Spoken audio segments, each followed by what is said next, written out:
Hey guys, welcome back to another live show, Lost Cryptids Conservatory. Myself, Blake Dosher, and Chad Dadema. Our guest today is Chad.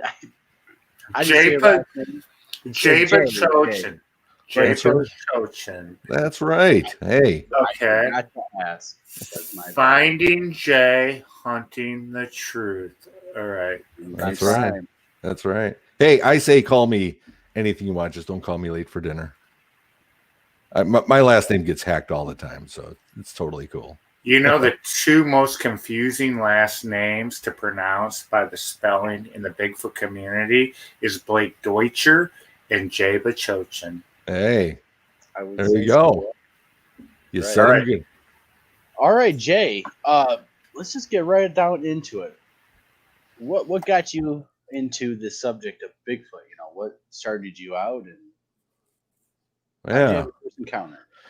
Oh, well, I'm going to tell you, up until 2013, Bigfoot was just a myth, just like everybody else. I could say that I always say I grew up that pasty white kid, who spent his time in the basement in the summertime watching Godzilla movies and King Kong. And, I was always that weird kid too, but I also liked UFOs because I had a sighting back in 1977 with my family.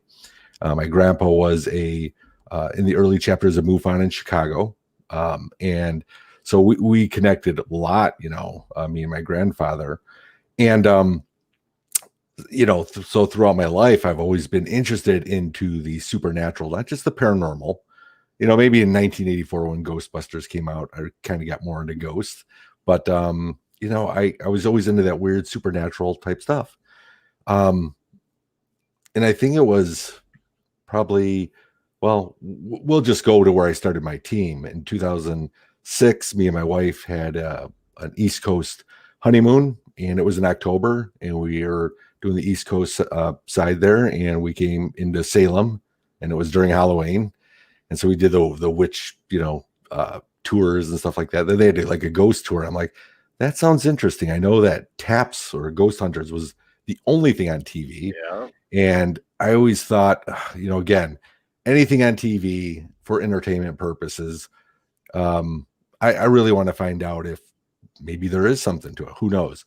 So we did this ghost tour in Salem, and when we got back after the honeymoon, I'm like, let's do this. And everyone's got their little acronyms going. So I'm like, all right, we're going to be the Wisconsin Paranormal Investigators, or WPI.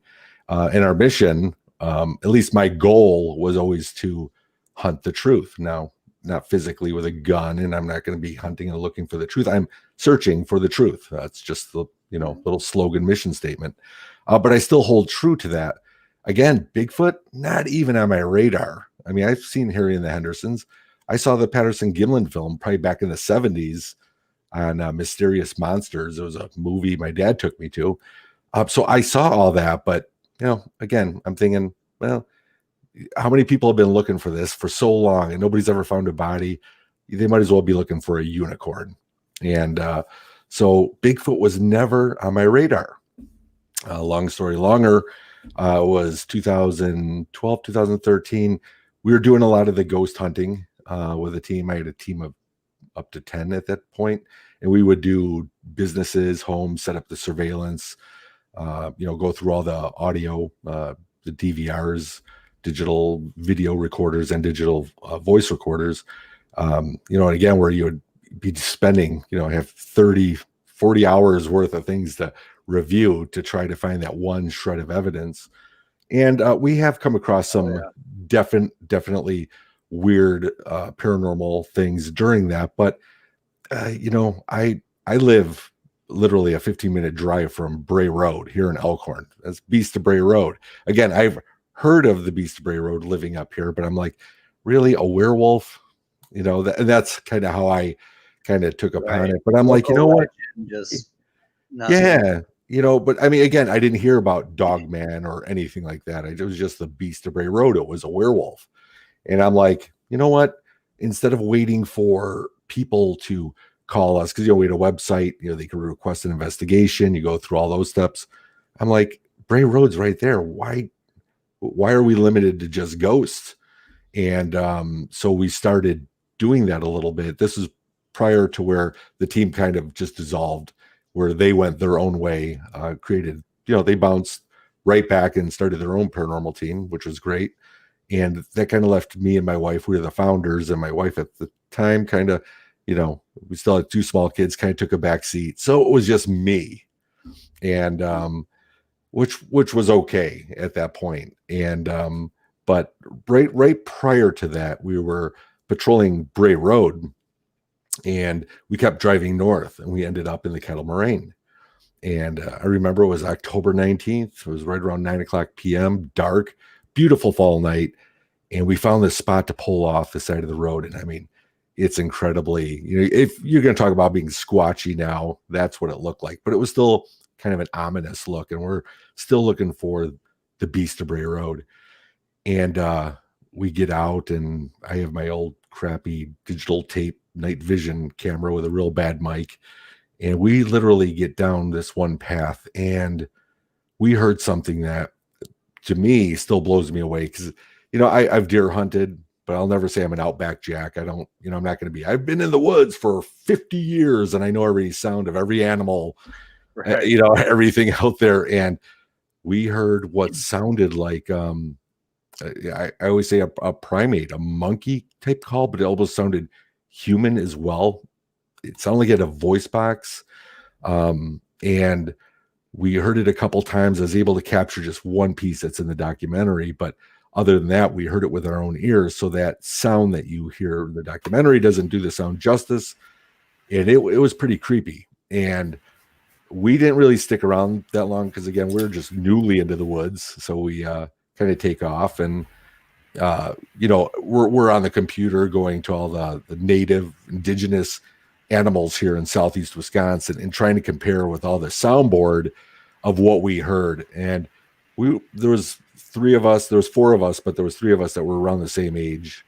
And we've never heard anything like it. Now, that doesn't mean it was anything supernatural. Yeah. You got a question there, Chad? Shoot him up, Chad. Go ahead, Chad.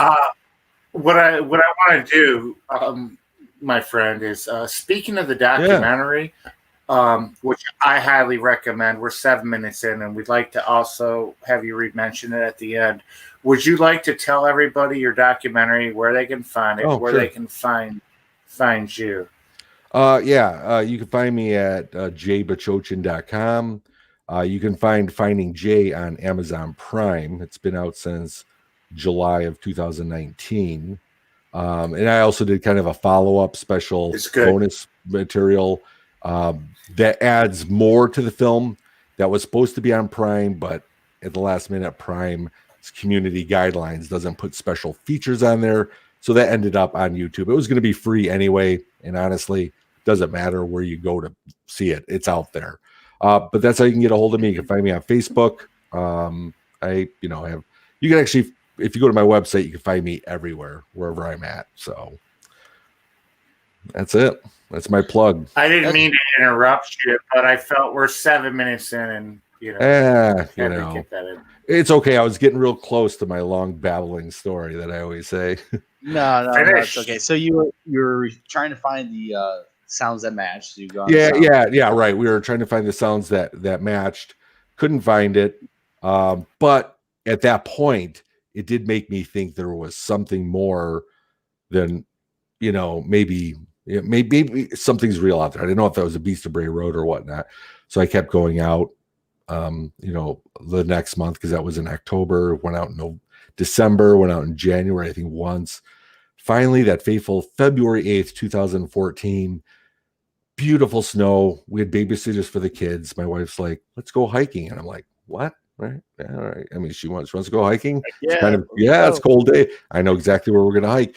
And we hiked the same spot that we heard the sounds, exact same spot. And she's out there just hiking. I'm looking. All right. But I don't know what I'm looking for yet. I just knew that howl still kind of haunted me. And as we're going, we're trudging. This is newly fallen snow, a foot to 2 foot drifts that we're just kind of plunging through. And she's getting a little further ahead of me, a little further, because I'm slowing down, looking around.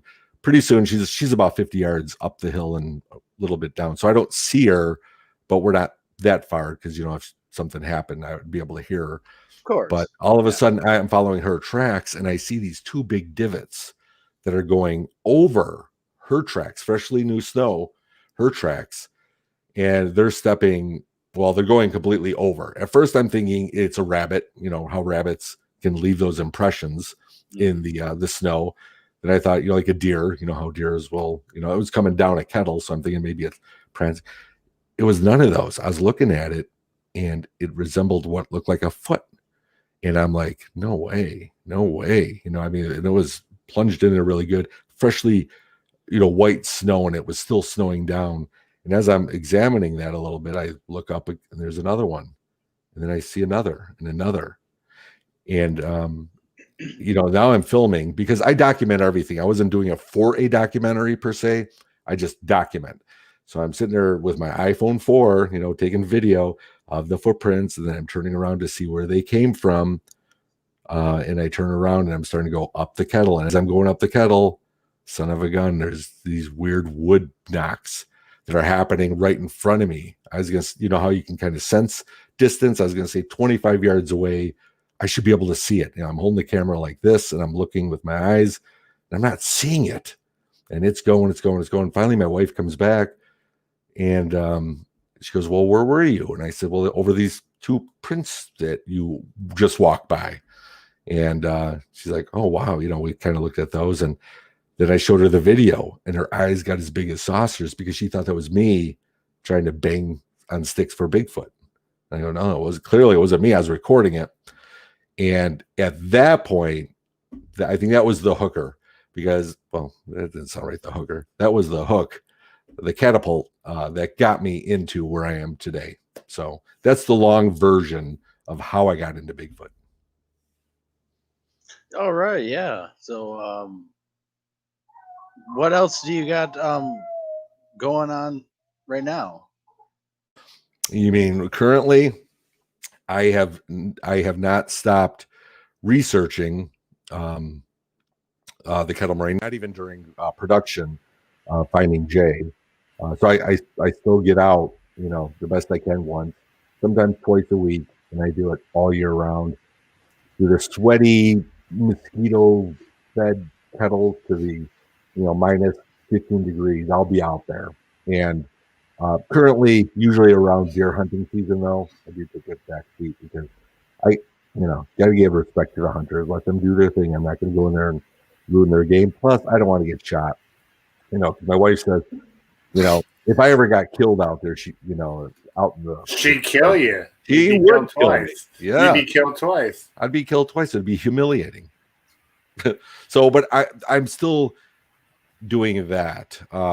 And doing that is, over the years, I've upgraded my, the equipment that I carry. I went from like a Seek thermal for my phone, which works great, to a Flare TK Scout, that has a little better resolution. But the bottom line is, what am I out there for? Am I out there trying to capture the evidence? You're out there for the truth. Yeah. I'm doing it for the truth for me and for like-minded people that actually follow what I do. That's how come I never, yeah, thanks. And that's how come I never put out any, I always say I never put out the fluff. I don't try to add on or exaggerate what it is. If it's something really bizarre, I'll post it, I'll talk about it. But if not, you're in an uncontrolled environment out in the woods. There's, everything's out there. Deer, raccoon, possum, bobcat. How about your own mind when you hear something? When Absolutely. You're looking for something, you hear something, and all of a sudden, what are you thinking? I'm out there looking for Bigfoot. I'm out there looking for Dogman. You hear something creep off, boom. It's really a tough. Yeah, it is. That is the fine line, especially that I bring out different people with me all the time. They know where we're going, and I always try to focus, right? Find the zen. Tonight's not going to be the night. We're going to go out hiking. We're going to be out with friends. It's an adventure, and that's the best part. But the other people that are there hear that, the twig break, It's like, stop, and I'm like, you have to focus on, what it could be. I always say there's not a Bigfoot behind every tree. And in those areas, I got to say that there's not a Bigfoot every time I go out there. It's not like they're populated like us. You got to be there at the right night at the right time. Yet sometimes you hear something and you just wonder. And the thing is, you just can't toss it out because maybe it was, even though most likely it probably wasn't, but maybe it was. You never know, and that's how you have to approach that, because there's that fine line. There's the fine line of skepticism and 100% believe, right? You got to walk that line. And when I'm walking that line, I mean, it's like it's my gut tells me, what we're seeing out there is something of what other people are talking about. I've had so many experiences that I didn't know other people did. Then listening to other podcasts, you hear about those encounters, and at that point, it's kind of, wow, all right, this is a similarity. That's the reason why I put the documentary out. I wanted people here in the U.S. to see it. In the UK, in Australia, people can relate to it. If they can relate to it, that's just one more tiny piece of the puzzle of what the truth is. It's a big puzzle. We're putting it together, but we're getting there. Right, Blake? You're on mute, buddy. I know. Okay. Exactly. We're all trying to find the truth of what's actually out there, or what's all out there, because there's several things that seems to be happening. And so when you're out there in your film Finding Jay, you went out there with Linda Godfrey. You had a pretty interesting encounter. Two parts. What happened? You had a rock thrown at you, hit you in the head, basically. But go into a little bit more detail on that with her, and also, what's your opinion on the Dog Man and stuff? I know she's obviously the queen of Dog Man. Yeah, say. So she's the queen beast. Yeah, and that's a compliment. Yes, exactly. Well, again, Linda Godfrey, wonderful woman, a good friend, and just a wealth of knowledge. I've always enjoyed listening to her speak, reading her books, and then actually going out in the field with her, just with her suggestion of, you know what, it's such a beautiful day. It was a beautiful afternoon. I mean, we're just out there by ourselves. She goes, let's go find a small tree and just kind of shake it. That's what the gorillas do when they're trying to mark their territories or show aggression. And so she did. And that's what's in the film of her shaking it. There's a little small sapling. And so nothing really happened. And I filmed her. But then she goes, why don't you try it? Because here I am. I'm just the camera guy. I want to see what you're doing, Linda. And I'm gonna capture this. And but I turned the camera off and put it down, rookie mistake now. But I went and did the same thing. And so she was kind of standing where I was, kind of looking around, and I'm shaking it. But while I'm shaking the crap out of this tree, and I'm making a silverback gorilla just, just going crazy. And, I had my baseball cap on with my sunglasses on top, and I'm shaking it. Now it's September, so it's not like, the thing was only maybe 14 feet tall, small sapling, easy to shake. Right. And nothing really came out of it. I'm thinking there's no nest in there. So I'm shaking. All of a sudden I look down, my sunglasses fall off, because I'm looking down. I just don't want anything in my eyes. And right when I got done, I remember I felt a pain on the left side of my head, which the left side was actually facing towards this meadowy part, then went into the woods. And I mean, it was weird because I looked down where my sunglasses were, and there was a pine cone. Like, wow, that pine cone really hurt. That's the other thing I was thinking of. Like I knocked a pine cone out of the tree, like Gilligan's Island with the coconuts, a coconut hit me in the head. In fact, Linda was laughing so hard. It was so funny to her that I knocked a coconut out of the tree. But when we picked up that pine cone, it was featherweight. There was no weight to it. Plus, what I was shaking was not even a pine tree. We didn't even know where the pine cone came from. I mean, but it was there for a long time. So we knew that wasn't it. And I took off my hat, and I did have a lump on the side of my head. And then she kind of was a little bit more, whoa, really? Now, it was a high forest floor, so trying to find a rock would be like looking for a needle in a haystack. But I remember it did hurt, and it continued to hurt. And then finally I dropped her back off at home, and I've been to her house so many times. But when I left, all of a sudden I got into a situation where I didn't know where I was anymore. It was weird, and nothing made sense. And I'm going to my GPS, and it was bad signal out there, no signal. I'm like, where am I? But then finally everything started coming back, and I made it home in that. But it's a sign of a concussion. Go ahead, Chadley. Yeah, it's like I've had a lot of weird things happen to me in my adventures, and I know other people that have, and I've witnessed people that have had it. I try to call it EMF, but electromagnetic frequency, but I can't prove it. It's impossible. But the symptoms are the same. Some people call it infrasound. Some people call it zapping. Do you believe that that's what happened to you when you think it was a concussion? I'm thinking it was a concussion of something hard hit my head. Now, again, people could say, well, that rock was thrown at your head. It's one of those things. We didn't find the rock, but I'm thinking, what else could it have been? I mean, you could speculate all you want with it, but again, it was a good 20-yard meadow, shortness before the big trees. Therefore, somebody would have had damn good aim again to hit me directly in the head. And I still remember that. And I remember it went away, 4 hours later, so that wasn't a big thing. But we went out the next week, and that was with Sanjay, which is also in the film. Ross and I was having stones thrown at me there, different location, but as the crow flies, pretty damn close. And I was actually starting to think that maybe I have to go get one of those hard hats that the construction guys wear, or a goalie mask to go out and walk into the woods. I did not want to get pegged by a rock again. It was crazy.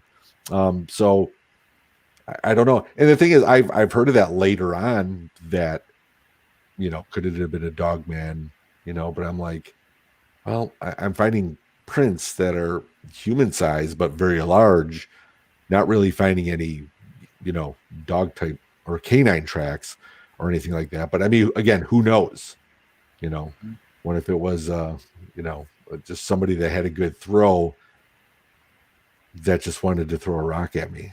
I don't know, that none of that makes sense, but I try to answer those questions for the skeptics, saying, how do you know it wasn't a Bigfoot and it was a person? I don't.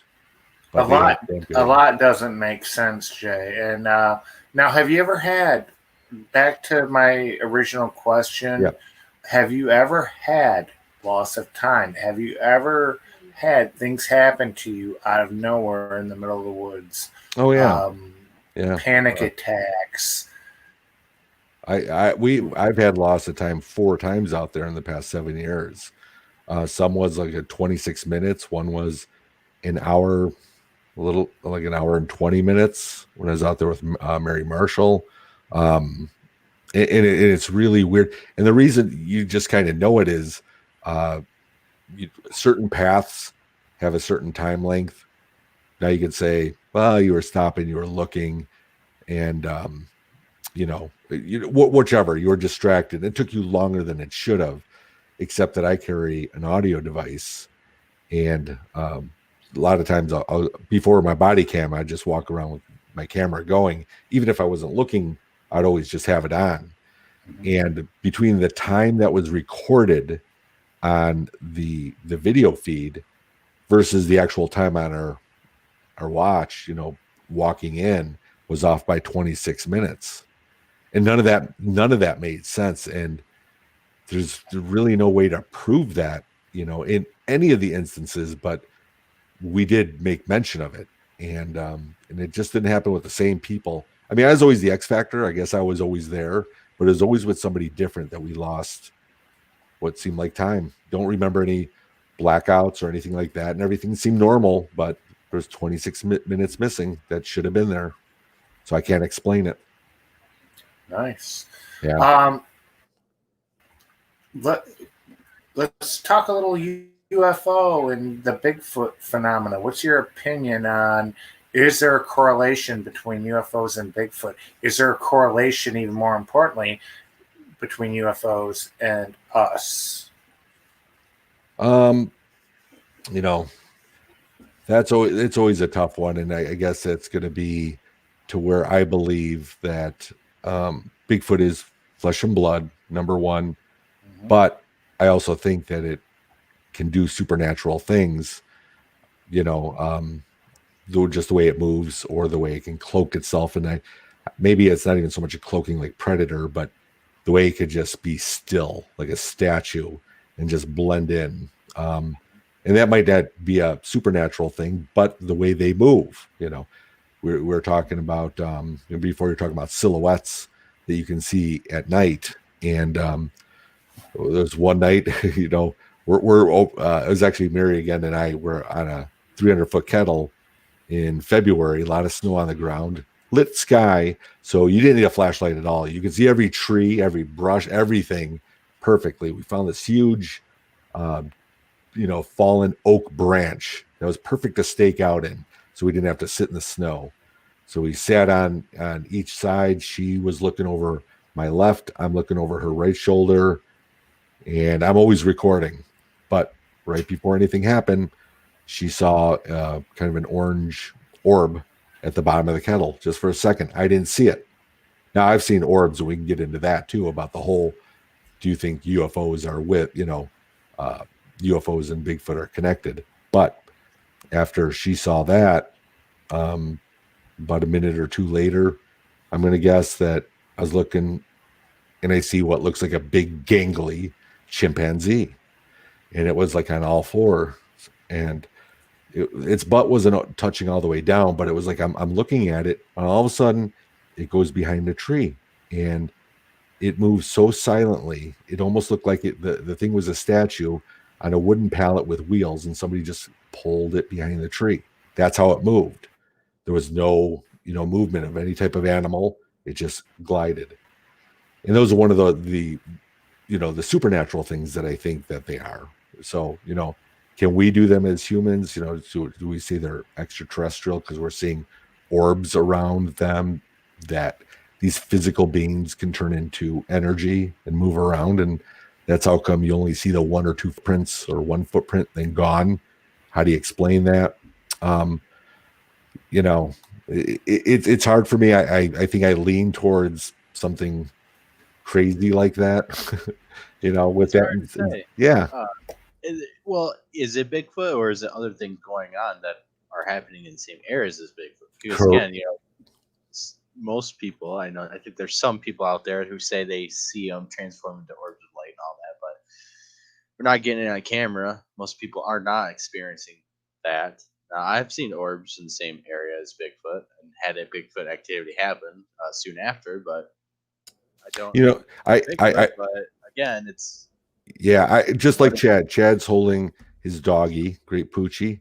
Now, yeah, I always use this as a reference, saying if you looked outside during a thunderstorm and you saw a dog go in front of your yard and then lightning happened, you would correlate lightning dog. There's a correlation, right? But they're two different things, and that's exactly what you're talking about. So exactly, are we seeing two different things out there? Well, that log that we were sitting on after we saw this thing move behind a tree, well, right after that, we kept feeling the log vibrate. We could only feel it on our butts because our feet are on the ground, but you're not feeling vibration there. It was only that it was weird. So finally, Mary's like, "Are you doing that?" You saw that in the documentary. It's we both were not doing that. So again, it's a strange thing. You're saying, well, a Bigfoot's causing vibration, or is it that orange orb? Is it, you could just jump all over the place and it's totally unexplained, but at least we document it, hoping, that one day somebody has a similar experience and it's not that dog with the lightning. It is actually, maybe a Bigfoot sitting there on the side, just shaking the tree, vibrating it that way, and you don't see it because it's behind you. You have no idea. I mean, it could be several things. You know, you want to go paranormal, it could be the vibration of, say, infrasound or whatever frequency they can vibrate. Whatever wood and stuff. Us, but real quick, did you guys get into the Dogman? What do you think about Dogman? Did I miss that, or I'm having my computer keeps messing up on me, so it's kicking me off. Oh, no, that's cool. We kind of touched a little bit about that because, again, by Bray Road, right? Bray Road's not that far. Godfrey and all that. Yeah, and it's not that far south from the Kettle Moraine. So are you talking about putting the Dogman in its own box, its own tank in Elkhorn, where it's just rural, and you're seeing the privately owned farm fields, and that's where you guys have to stay in that pen. And then you go up here to the trees, you're saying, all right, that's all Bigfoot because it's trees. How do you know? The thing is, there's so many compelling reports of the Dogman being in that area. And 2 years ago, I was lucky enough to get a firsthand person eyewitness of a Dogman right 5 minutes from my house, which kind of scares me a little bit sometimes when I'm taking garbage out at night without the street light there. I'm like, damn, there's something like right there, just joking. I actually walk, fully loaded, to the taking the garbage out. But no, it's there is something there. And what this witness said 2 years ago that contacted me, she was shaken up. I mean, she didn't know what it was. I was telling her it was probably a Dogman. She's like, "A what?" I go, "Did you ever hear of a Bigfoot?" And she's like, "Yeah, but they're not real." But she goes, "Whatever this thing was massive, and it was sitting in the street." She takes the same road out of Silver Lake on a nightly basis to pick her fiance up from work, and she's just 11 o'clock at night going down the street, and just as she's coming around the curve, she sees something massive in the middle of the road crouched over, and as she's getting closer to it, it kind of turned just enough to where the eyes glowed. I mean, a really deep yellow, just glowing. And, so she thought, okay, that's a weird animal because it looked, she couldn't tell by the size or the shape of it. And as she's getting closer, now another oncoming car is coming around the curve, and she said she could see the headlights. She said this thing stood up and her heart sank. She goes, "Jay, this thing was taller than my minivan. It was probably like 3 men wide, pointy ears, and it just, and she couldn't finish the words. I go, did it just walk away?" She goes, "No, it galloped away," which is a very unique, again, this is not just reading a book or watching a documentary about these things. This is talking to a person who's shaken up, who saw something. So yeah, no, I mean, these things are, I think, very prevalent around here, I would pretty good description. I think there's something out there. I personally have witnessed it just this October of a Dogman, I guess is what you could say, because that's what it basically was, right? So big wolf crossed the road, wasn't a coyote. I thought it was a coyote, right?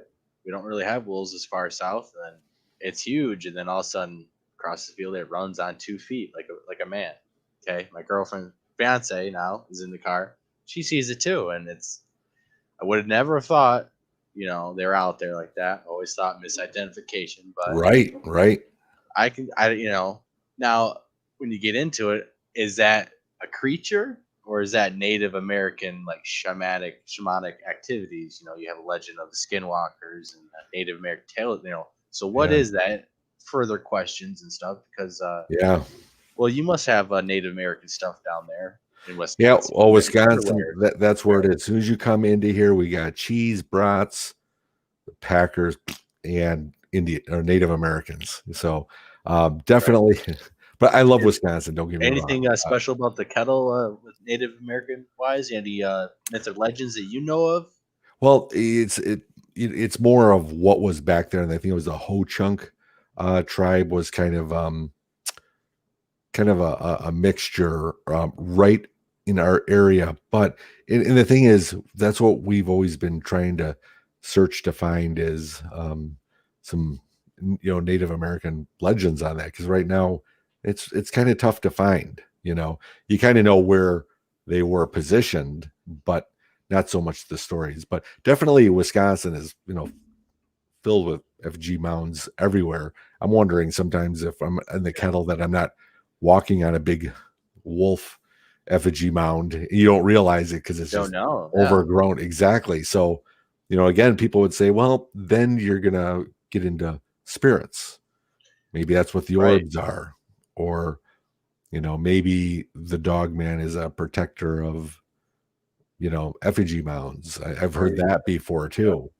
Maybe they are a kind of a spirit type, but again, it's hard for me to pinpoint anything because I hear myself talk about it, and I don't know if I'm that well educated to tell you that would be the answer on it, but I can tell you what my theory would be on it because I think outside the box. That's what you have to do. And as soon as you think you figure that out, step outside that, think outside the box again, because it's not always what it seems, if that makes any sense. No, it does.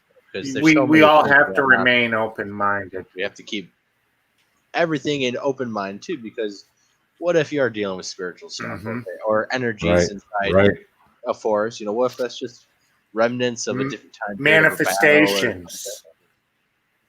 A lot of things out there we just don't know, and that's why finding the truth about it all is very intriguing and important and adventurous. And that's why the Finding Jay was a very good film and stuff. And you had a lot of good evidence on there. You had rocks thrown at you, and you and Sanjay, and you had a branch being pulled down on camera. The beginning, seeing the physical shapes of them in the beginning, where they saw two somethings. You've seen eye shine too. Yeah. Now, was the eye shine self glowing? Yeah, it was like self illuminated. There was we were not shining any lights into the woods, and there was no full moon out that night. But even if you have stars, a lot of animals, if they capture the light just right, they will shine. But these were like laser pointers, and if you put two together, which is how I simulate it. It's really funny because I got dinged on my documentary of calling me a fake. You could tell that's. And I'm like, well, I had to recreate the simulation. I was not recording at the time, but I was with simulation right there on it too. Right, it is. It's computer simulation. This is how it is. But I created that within 24 hours of having that experience because it was so fresh in my mind, and I was able to work on that with Brian and Paul, who were with me, to confirm this is what we saw. Of course, the audio is always rolling, and now I do have a body cam, which I didn't then. But again, who's to say what it picks up or what it doesn't? Right. But what I always tell people is I can't unsee that. I can't unhear things. I can only tell you what I experienced or what I heard, and putting it in a documentary was not about fame or fortune or try to get into this the league of other researchers, because I give them all 100% credit. I'm just Jay from Wisconsin in my own little corner of Wisconsin hunting the truth. That's it, plain and simple. I think that's what we all are kind of trying to do. At least that's what me and Chad and Lost Cryptids is doing. So what you're doing is we're out there trying to find the truth. And you're just like us. Get caught up in all the bull crap. Exactly. Perfect. I mean, that's exactly how it should be. And without critiquing other people's methods or what they what they're showing. None of us know the answer. How can you tell somebody they're full of crap if we can't prove it? I mean, exactly. I agree. Just keep going out there trying to experience more things, and hopefully maybe it collaborates all these other stories, and we can find correlations. And maybe Bigfoot will be a spirit type animal or human hybrid primate. Dogmans and stuff for real. That's the only way we're going to find it, is actually getting out there. Or maybe they'll end up being all three. Maybe there will be the alien, physical being. Maybe there will be their spiritual being. Maybe they're the ones that built the pyramids. They had the physical strength for it. I'm just saying. And with the skeletons that have been found, right. Back in the day, they were much tall. I mean, there's been gigantic skeletons found that are. Well, the one thing that I didn't think I would ever live through would be, what do they say? History, cancel culture cancel of, Cancel culture, yes. yeah.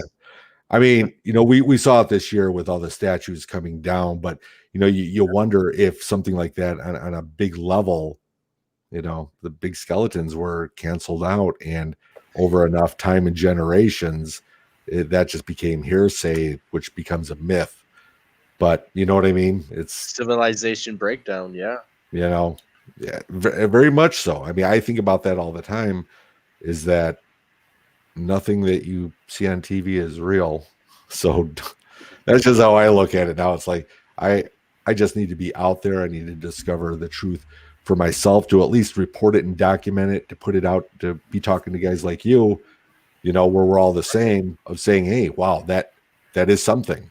But I can bring it to my boss at work the next day and he can just laugh at me all over again. That's okay. I'm not trying to prove it to the world. Yeah, everyone, sometimes it takes an experience for, I think, a lot of people to fully believe and stuff. Because even if you got a good patty footage, a lot of people probably still wouldn't believe. Even if all the scientists said it was real and stuff from this footage, I think a lot of people still would not really care or believe about it, because think it about doesn't happen to them. So if it doesn't happen to them, it doesn't really matter. The classic example, 2007, Rick Dyer with the Bigfoot in the cooler. Remember that story? Oh, 2007. Oh yeah. So I'm just saying, it's, even if people believe with what I'm saying and and actually do that, and I actually bring a Bigfoot home and put it in my garage, which, by the way, I have no idea how I would do that. That would still be a Rick Dyer special effect. Jay's really into Bigfoot. He really wanted to find one. There it is. Yeah, it's not here real. We go again. So again, going through all that trouble, why would I go through all that trouble? So basically what you're saying is, us people that are actually out there looking and searching, if we actually came up with the evidence, not from everybody, but a lot of people are just going to just credit it because, well, they weren't finding nothing. They're making this up, even if we found it. Exactly. Even in our own Bigfoot community, would that happen, let alone the outside community? Mm-hmm. Exactly. You're right, because somebody wants to be the first person to discover it or to kill it and become infamous, on that type of level. But I'm like, far be it. That's great if somebody else does, because you know what that does? If they prove it and they show it, then I can go back to my wife and say, I'm not crazy. See, right? Look, it's real. It proves a lot of people right, because their experiences and their evidence. Exactly. Yeah. So, but again, that would be on TV, so it'd be hard for me to believe it. You go to the YouTube channels, like you said, we could say ours are 100% authentic, nothing messed up, any effects or anything added to it or anything like that. But people don't know that, and you can go to another website to where you're like, wow, this is real. And you find out so many people are like, I know who did that. It was all a prank. You're it's like, fake. Oh, man. It's been proven. Yeah. It's like that in every photo now. I know, right? Every photo. You don't know which is it's sad too, because it does really make it harder for people to take things seriously, especially when there are evidence to show it. This is proven. This photo's real. This video's real. Or it's good. There's some good photos out there. Might not be proven. That's good. It is, but they get slandered and they muddied. Mm-hmm. So exactly, yeah. All it takes is one person to come out and say, "Oh no, they faked this," and then once that one person says it, there's always going to be somebody that believes it. It's true. It's become too political. I agree. Let's talk about some UFOs. You seen a UFO when you were a kid and stuff. You see recently, like in the Kettle area, the same areas as Bigfoot. Yeah. Now, talking about the few that I've seen, the biggest one was the mass sighting with my brother, sister, and my mom in Lindenhurst, Illinois, and we watched it for a good 20 minutes, just spinning in the sky, silent, low, go out. Then the lights would stop, and it would be across the sky within 1 second, and doing the same thing. So you guys actually stopped and watched it? Well, it was actually my mom and sister were watching it coming home from like a school activity, picking up my older sister, and they were watching it when they were coming home. And when they finally came in, that's when my sister, she was crying. She's like, "We're being invaded. The Martians are coming." This is in the 70s. Right. And we're all coming out there. My mom's like, "No, there is something here. Check this out." And we watched it. And it was like low enough. And, I can't exactly judge exactly how high it was, but I would have to probably say, if anything, 300 feet. So it was low, no sound, lights spinning, lights would go out, and then bam, across the sky, do the same thing. Bam, it would be, in a different corner, and it was doing that for a while. And so that was one of the biggest ones. The other ones I've seen throughout my life have always been like quick, whips, or you're looking at a star, then it's just gone, or it just moves, not gone. Because I always say like a cloud goes in front of a star, you're like, "Wow, where'd it go?" No, you can actually see it take off. But in the Kettle Moraine, we've seen just orbs of light in the top of the trees that would just kind of shoot, go right over our heads and get about maybe 50 yards in front of us, and then just light up from the top of the tree in the pitch dark, light up from the top of the tree, and I could see the forest floor. It's the weirdest thing we've seen. Like all of a sudden, big floodlights come on from where we just were, and then boom, the floodlights would go off where they were like from above. I mean,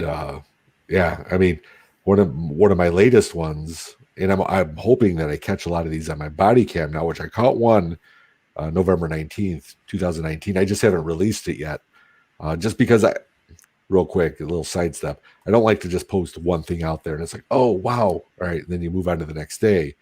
I'd like it to be a discussion, kind of like the film, where you can watch it over going, "Wow, that was something." Let me rewatch it, and let's have a conversation about it.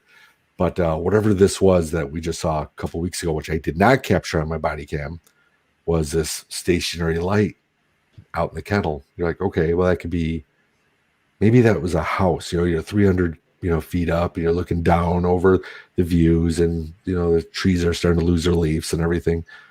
But it was just there, and it seemed like it would get bigger and brighter, and then it would go down. Like, no, what is that?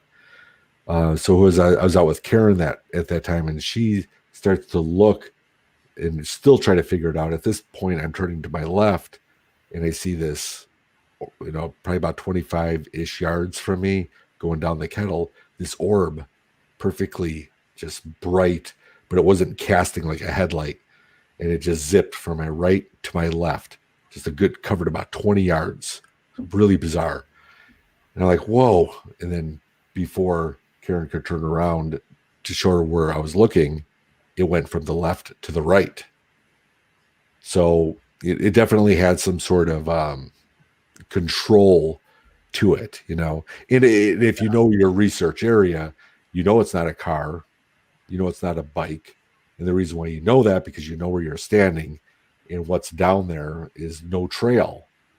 And it was moving way faster than, it was like it was just a quick zip. But I saw it, but I didn't capture it. So again, prior to that, okay, so you remember Karen's looking at the light over here.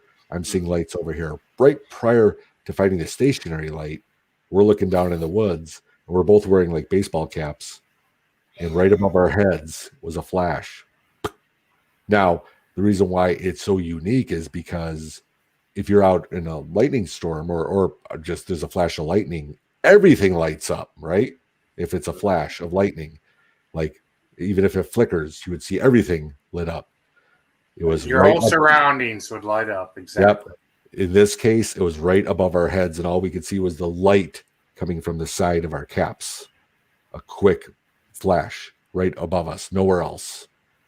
And that was prior to seeing the stationary light and then the moving, whatever that is. So, you do call it a UFO, is an unidentified flying object of some sort. Technically, what they are, yeah. So I guess I would assume those would be like orbs, is what.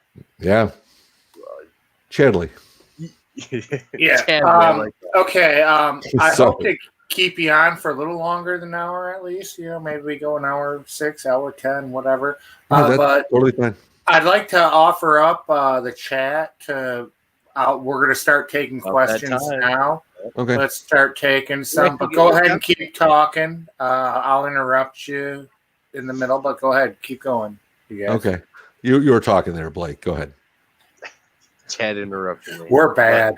No, it's okay. I saw his hand up. what- That was what- that was a distracting. It's just like, no, keep talking. Go ahead. Those to me, you kind of described, I would say, orbish things, because UFOs usually are, more flying more high, I guess, out in the sky and stuff, not actually inside the woods. And plus, they're, how big were the orbs and stuff, right? So technically, yeah, UFOs, but were they orbs? Were they UFOs? What do you think? But think about it. What if they were, controlled little satellites from recon drones and something? I mean, I'm just saying, who's to say that they're not sitting above the kettle and just sitting there, but you can't see them because they're cloaked, and they're just sending stuff down to say, "Hey, what are these people doing here?" You don't know. Yeah, Bigfoot's I'm waiting for like a gray alien to come out. Yeah. So you got a lot of things going on and then around there, and again, is it separate? Is it all connected? A lot of people think, the theory of like they're Nephilim, that all this is all just like connected manifestations of like the Nephilim, and to deceive people away from God and stuff. And then, hey, I think that too. Yeah, I do. I really do. I think the same thing. I'm always like, even with ghosts, I always think that I feel like that was especially ghosts, because you don't know if it's a good ghost, bad ghost, demon, or a demon could be anybody. They're like, hey, is Old Man Jones here? Yes. Well, how do you know that's not the father of lies and his demonic people pulling you away, saying, wait a minute, you're right. If I die, I just hang around here. There is no heaven and hell, so I have nothing to worry about, this is, not getting off on tangent there, but that's what makes me feel that pull away from God and Jesus and all that. So, that's how I feel about that. But there is that theory, and it, again, it's one of those that you have to keep in the back of your head, because we don't know what is going on. Right.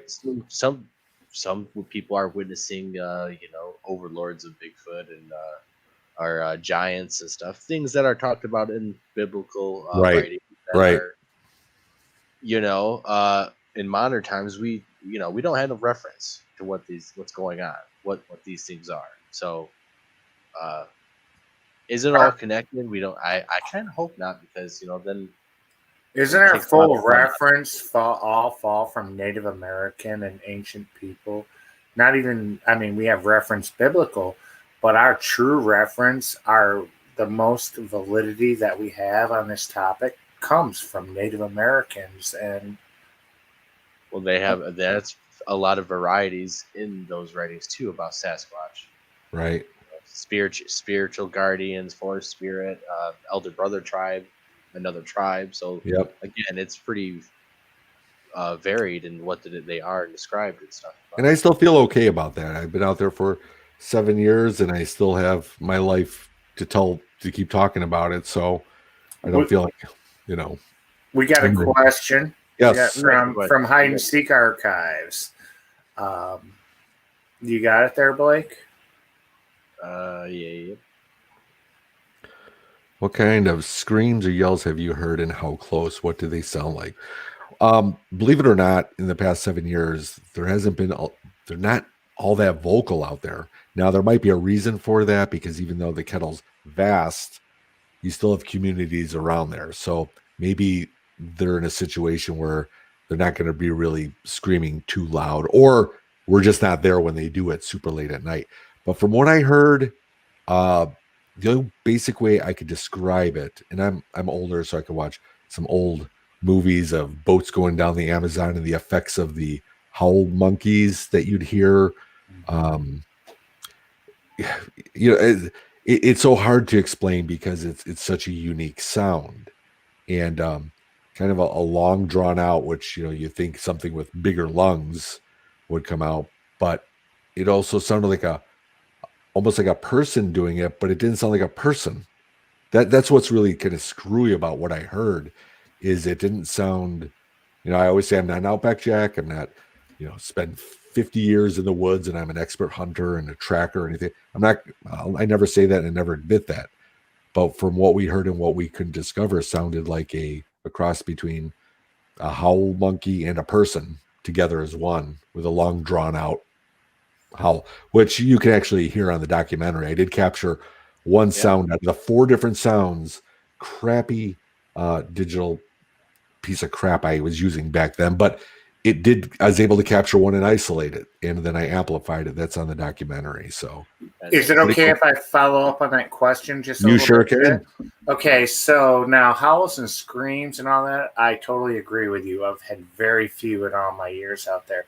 Now, what's your opinion on mimicking of the things like coyotes, owls, doves, woodpeckers? Can you just I can, and I'm gonna tell you. This happened over this August. I'm muting. All right, you ready? All right, here we go. I'm ready.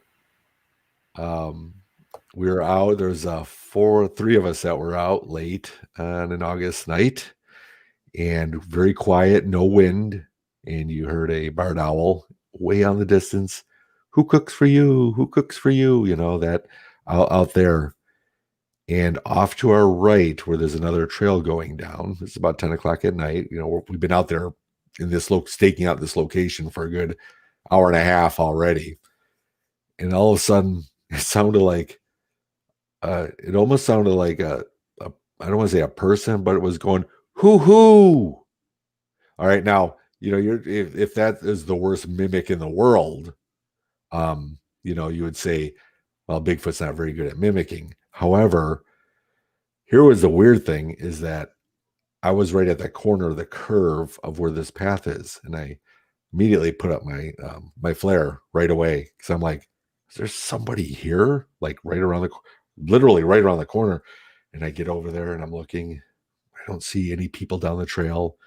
And all of a sudden, because thermal is not like an X-ray at all. You can't see through brush. No. But but you can see anything that's going to be physically out there. All of a sudden, I'm seeing this one what looks like a huge tree in the thermal. I see something peeking out, and then it goes back in, and it comes out on the other side, and goes back in, and all of a sudden it looks so big behind this that I'm like, okay, now this is really weird. Okay, because we just heard what you were saying. Would a mimic be? Because everybody says, well, if you hear an owl, that's got to be a Bigfoot mimicking it. But it's like, well, first you got to get the Bigfoot and then prove that they can mimic.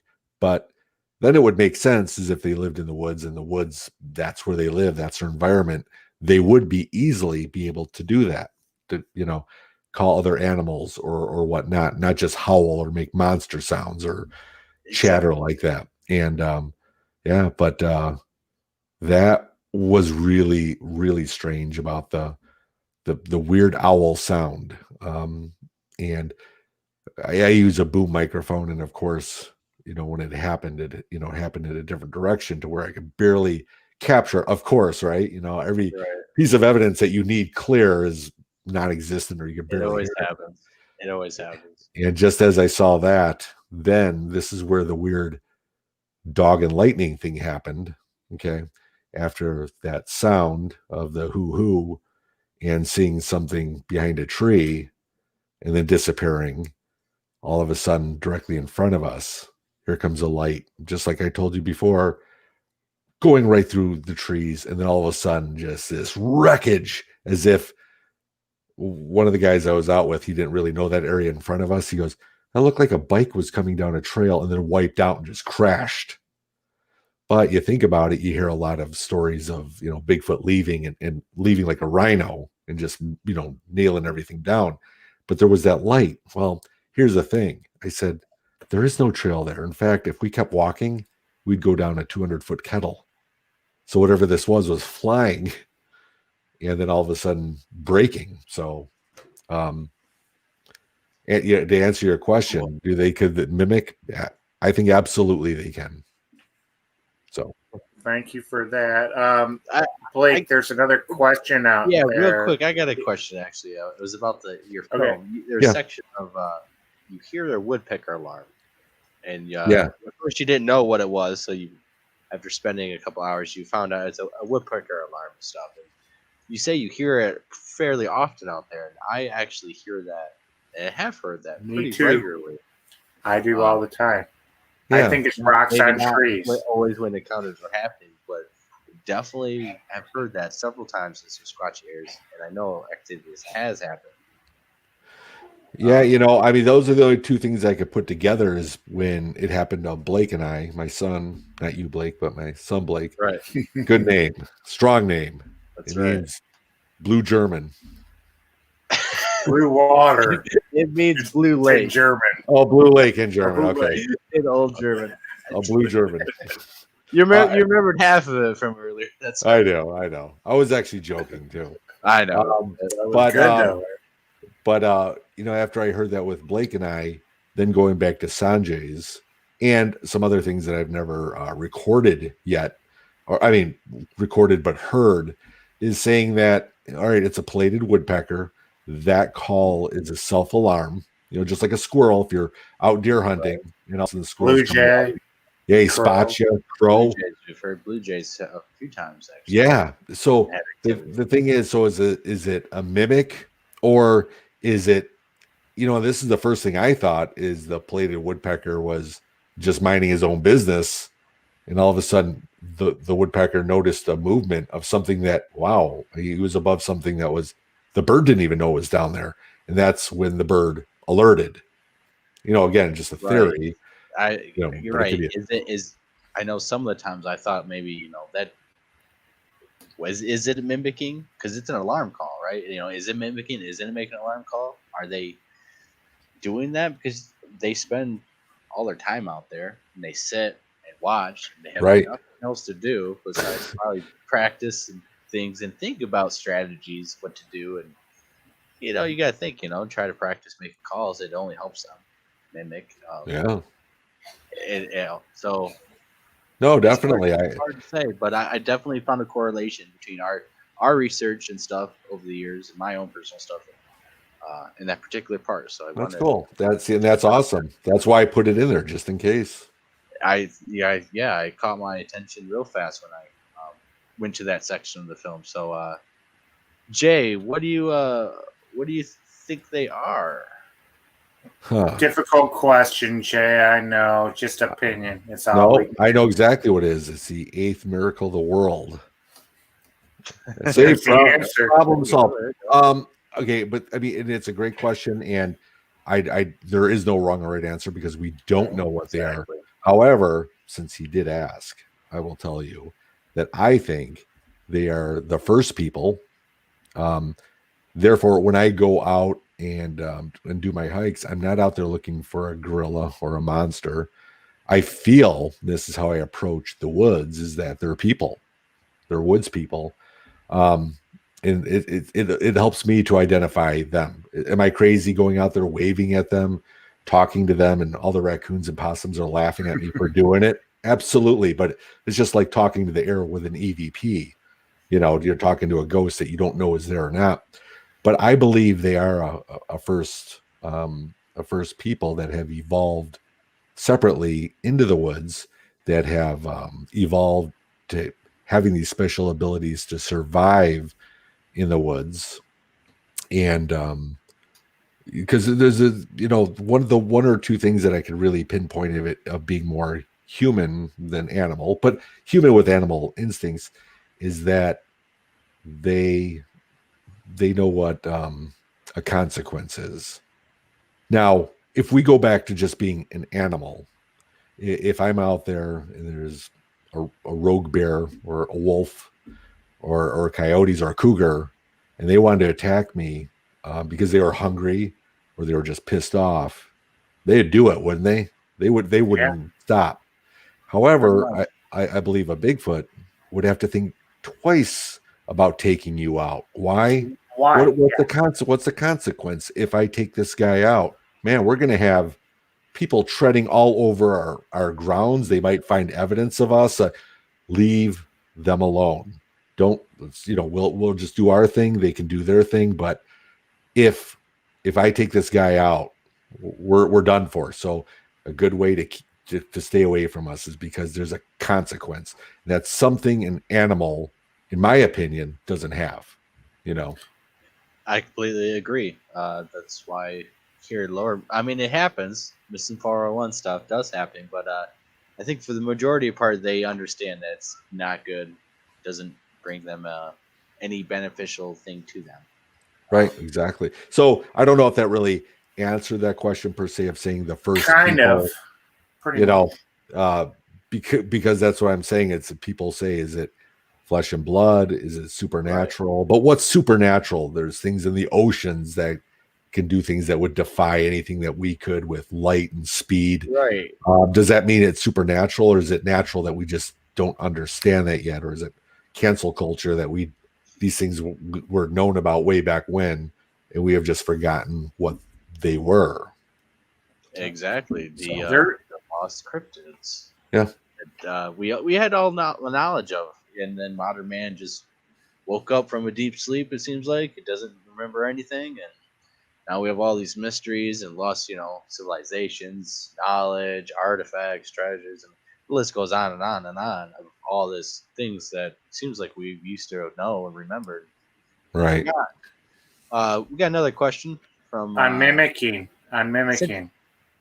Central Florida Bigfoot Jay. Basically, is the area you worked in huge? Going miles in, you have to go miles into the area.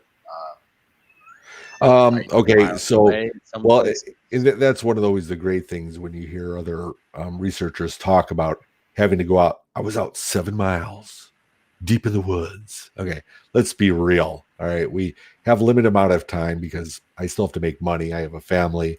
I can't be, traipsing and going on 3-day excursions out, miles out there. But I don't think you need to. Where I go out into the kettle, there is a road that separates one part of the kettle to the next, right? Just a road, and then it just goes on for miles and miles and miles. So even if I'm on the road, I'm still a mile or two in, if that makes any sense. So even when I pull off and go for my hikes, there's a lot of people, and again, I don't knock any techniques. I don't really get off the beaten path because I feel the woods is their home, and the trails are made for humans, for us. That's where we're supposed to walk.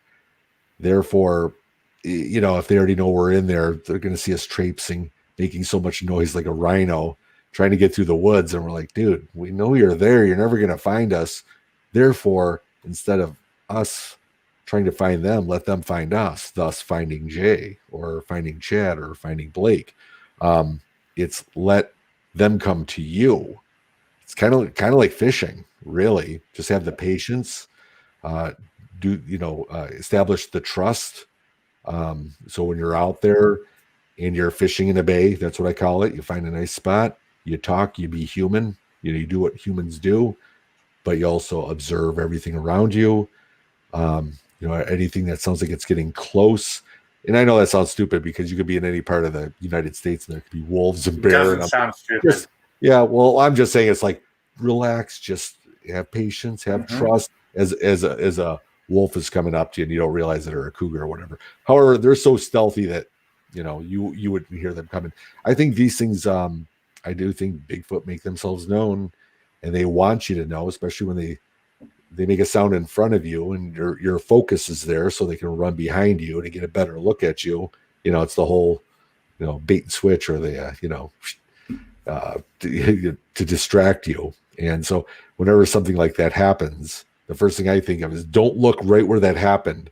Start looking behind you, because that's where it's going to be. So, being in I'm just saying, being in a mile into your research area, a half a mile, just know your surroundings. If there's a highway way out there and, a dog or a gun range way off there, where they're at. So when you're out in the woods, even a quarter mile, a half mile, as long as you know where they're at, you can still, let them come to you. So hopefully that answers that question. Yeah, I don't think you need to go very far either. You don't need to go miles and miles. And plus, I think it makes it harder if you're like in a remote wilderness mountaintop trying to look for Bigfoot, it's going to be harder than a smaller area, maybe even next to suburbs. From what we're finding, in the research shows, they're right there by suburbs, cities, right outside cities, Absolutely. in all the states. They're almost in your backyard. That's what I always say. And people just have to just be patient. That's one of the bigger things that I do.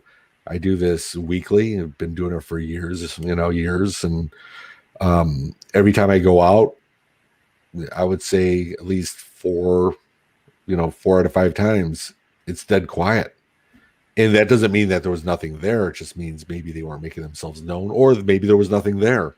But either way, it's being tenacious about it.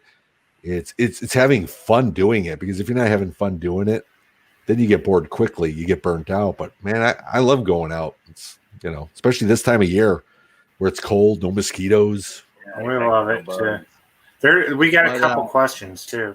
Yes, we do. Hang on. So, what? Honestly, we all have our opinions. I mean, this is going back to mimic, Jay. What do you think? Why would a Bigfoot mimic other animals? What would the benefits be of mimicking them? I mean, with mine, who knows? It's one of those. If a tree falls in the woods and there's nobody around to hear it, is there a sound, right? Who's to say that if these aren't mimicking, are they mimicking without people around? Do they do that? Or is it trying to deceive us, of what's out there, or them talking to each other? Maybe that's the reason for their mimic is us. Otherwise, maybe they do like we would do with a quail call, or, people that are deer hunting and rub the antlers together to call in prey. Turkey call, So there's definitely a lot of usage for that. But I keep thinking, they're not us. They don't need the turkey call or whatnot. I mean, they're the dominant apex predator in the woods, So is it communication between them to deceive us to where we just think it's something natural? I mean, yeah, right. And that's what I would think if we hear it and we think that is, the who I heard was a lot better than what I'm doing now, but it didn't quite sound like an owl. Okay. It was really weird, but maybe that is, it's just to be able to, if they're that good at mimicking, you're saying, okay, that's just an owl. Let's get over it. Let's move on. We don't, there's nothing to see here. It's an owl. And again, if we're not there, are they still doing that? Maybe they're, we're talking about turkey calls or whatever to bring them in to, to take them out or whatever. But I mean, that's just my thought on the mimic part. Okay. There was another question. It's a hard one. It's all opinionated. Do you think there are different kinds of Sasquatch Bigfoot? Well, yeah, I mean, again, there's really no one answer for that, but if we take all the different encounters from what people have seen in different parts of the world, or the U.S., seeing what's in California, the patty type, big bulky gorilla versus the thinner, slender running type that you'd see down in Texas, shorter, to the East Coast where they look more monkey, more primate, more chimpanzee versus human. So therefore, is it like us, like people? I mean, we all don't look alike. We're all the same race, but you know what I'm saying? I don't look like Chad or Blake. No, I'm the best looking one here. Come on. There you go. So we all can't look like Chad. But then you expand that on how many different people there are, and the different races of people, from Black, Hispanic, the list goes on and on, but we're all still human. So therefore, yeah, I definitely think it's very feasible for Sasquatch to have different races and the different colors. The one that I saw during the day was auburn in color. This is kind of way early on at the beginning, to where I'm like, well, I saw something auburn, and they're like, well, there's auburn Bigfoot. And I'm like, No, Bigfoot's black or he's brown. This is before really understanding the colors. So it's like they probably change in the light. You know, in a bright day, they might look brown. If it's dark, they might look black. Who knows? Yeah, exactly. But definitely that's, I mean, it's a great question, but it's one to only offer an answer with a theory about the races. They're not going to let you go, Jay. You got more questions coming in. You got it, Blake? Well, we got to end the show. You got to at least finish the last question. You can't leave you can't leave our fans without their questions answered. Well, yeah. What do you? Okay, the boots on the ground with Barb. Yep. Do you think they live in family pods? You know, I don't. Is that question at saying are they a family and do they live in family pods? Like I think they're underground dwellers. Personally, subterranean. I don't think they live in trees or just on the ground and make a nest. Mm-hmm. I do. I think they live subterranean. They go underground. That's my only thought. Any proof on it? No, just a theory. They just come out when they have to. Yeah, they do. You know, and as far as the family part, that's always the hardest thing too, because people are like, well, how old, how old is that Sasquatch? Well, he's got to be pushing 90, and that juvenile is going to be 18. How do we know that these things aren't like tortoise that can live 150, 200 years old, or like that lobster they found on accident during a crab pot, pulling it up, bunch of crabs, but they found this really odd looking lobster. They crushed it, so it was alive at one point. And when they examined it and they found out that lobster was 400 years old. So how long would it have lived if they didn't kill it with the crab pot, right? So I'm always thinking, who's to say that, I understand those references weren't primate, but, if you think outside the box, what if these things can live to be a couple hundred years old, keep population down? Then you have your family. So just like that question was, do they all live in a pod with their family? Well, who's to say that the youngest one isn't 120 years old already, but he's a youngster, and but I do think that if that's the case, where they have a longer life cycle, that they would stick together to be family and to be social. So I do think they do stick together, though. It's definitely what I think there. What's science tell us? So for life expectancy, if you look at the average life expectancy from a man from the early 1900s, which was our early 60s, maybe 70 if he was lucky on average, and if you look at primates, and what you have to realize is these creatures are living in an environment unlike us, where we have medicines and right. technology. If you were to scientifically take a guess, wouldn't you think like between 40 and 60, 70 right? Well, be the average? Yeah, that would be the average. But again, that's if you're comparing it to be a primate of a monkey. But if you're looking at what's the DNA show, though? We're only two chromosomes off from a chimp? Right. And they're one chromosome off from us? Well, no, exactly. But again, let's back up a little bit and say, okay, let's say biblically, back in the good old days, people would live to be 1,000 years old. How is that even possible? Well, again, it all depends on what your faith is, what you believe in. But in this case, I look at the Bible as truth. Therefore, those were at one point human beings walking around being 1,000 years old. So if these are kind of the first people, again, who's to say that what we're seeing now, the Sasquatch I saw a year ago, is not the same one some Native Americans saw 200 years ago in the same area? And this family of them all still live together. I don't want to say like immortals or anything like that. I have no science to back that up, but this is where I think outside the box to, stop comparing Bigfoot to people or to an ape. Think outside the box there. Yeah, exactly. Exactly. That's we gotta do sometimes. So Well, with that, let's wrap it up and stuff, and check out Finding Jay on Amazon Prime, everyone, and follow up one on his YouTube, same name.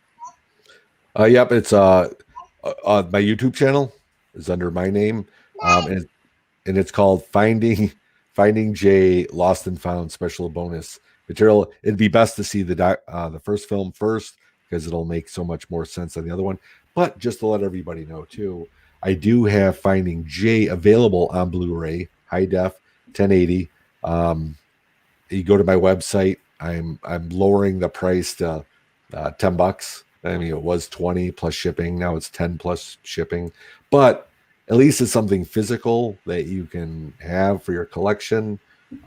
Because I always say Amazon Prime, I don't know how long it'll be on there, or if internet gets cut out one day and you can't view it again, or you can't refer to it again. And let me say something, people. Believe me, I'm halfway through my second time watching it.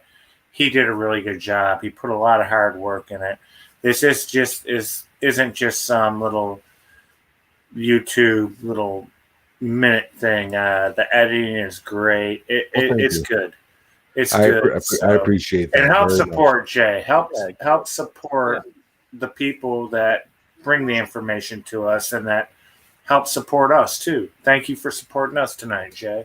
Well, thank you guys very much for having me on. I enjoyed talking with you guys very much. And if we don't talk until then, you guys have a very Merry Christmas, Happy New Year, and stay squatchy. Now that's Bobo's line. I can't say that. Well, thank you, and thank you everyone for watching and all that. And, well, all right. Here's my final send off. Is remember, the only way to prove that these things are real is to go out and discover for yourself. That's love that. Love that, and yeah, that's what we do too. And buy yourself some muck boots. Yeah. Buy yourself some muck boots. All right, everyone. Thanks for tuning in. Have a good night. Thanks for watching later, and stay tuned for next week. We'll have another live show with a great guest. So till then.